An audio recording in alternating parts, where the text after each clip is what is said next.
integrante do Centrão tentou passar pano para sua turma, porém teve sua hipocrisia exposta pelo mediador, e foi desmascarado com verdades e sem dó pelo Guilherme Boulos, espia. Esta derrubada do decreto do IOF, de fato, refletem dificuldades políticas do atual governo, do governo Lula, frente a um Congresso, outra posição político-ideológica, ou se há um problema institucional e, com isso, acaba necessariamente envolvendo também, exige a participação aí do Judiciário nesta conversa. Deputado Mendonça Filho, meu boa tarde também. O que ocorre é que o governo Lula, ele está mal junto à opinião pública, à população brasileira, ele não entrega aquilo que prometeu durante a campanha. O Brasil vive, de certo modo, uma confusão institucional, mas nessa confusão não foi proporcionada e foi viabilizada pela atuação do Congresso Nacional Brasileiro. Muito pelo contrário. No que diz respeito ao decreto que aumentou de forma exorbitante o IOF, recentemente editado pelo presidente Lula, ele desviou da função. Na prática, o que aconteceu é que o IOF, que é um imposto regulatório,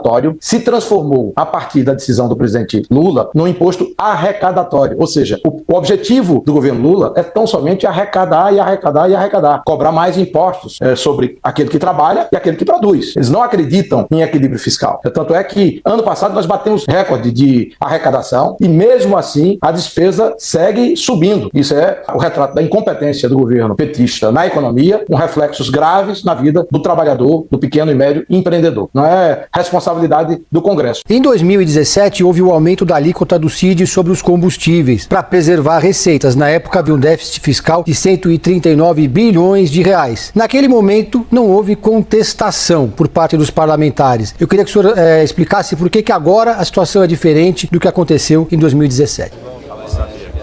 Ih, rapaz.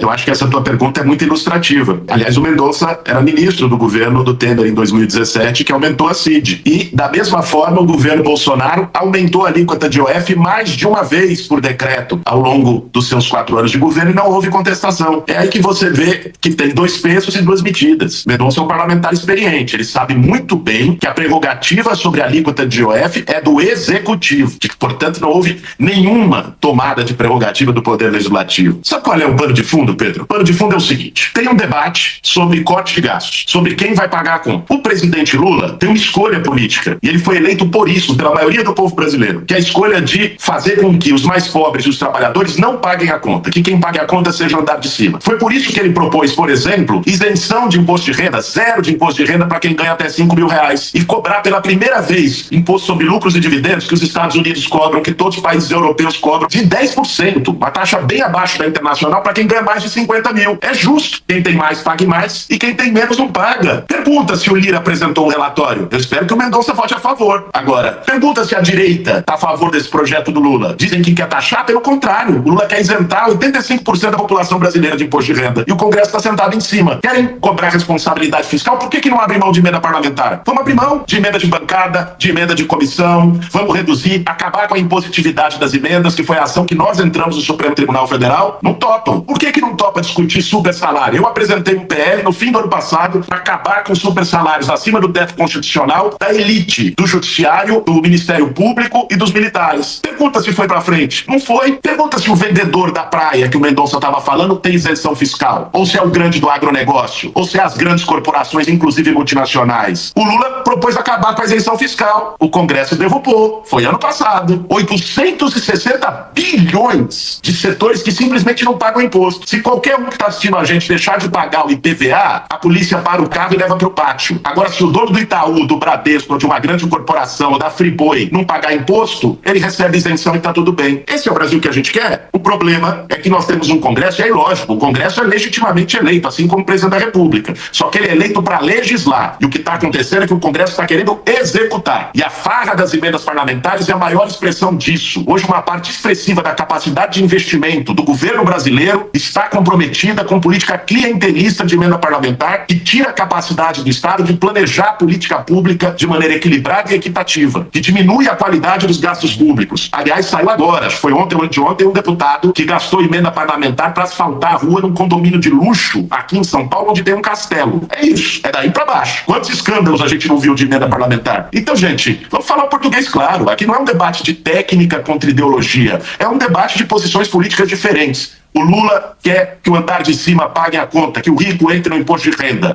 A direita no Congresso Nacional quer botar no lombo do trabalhador. É isso.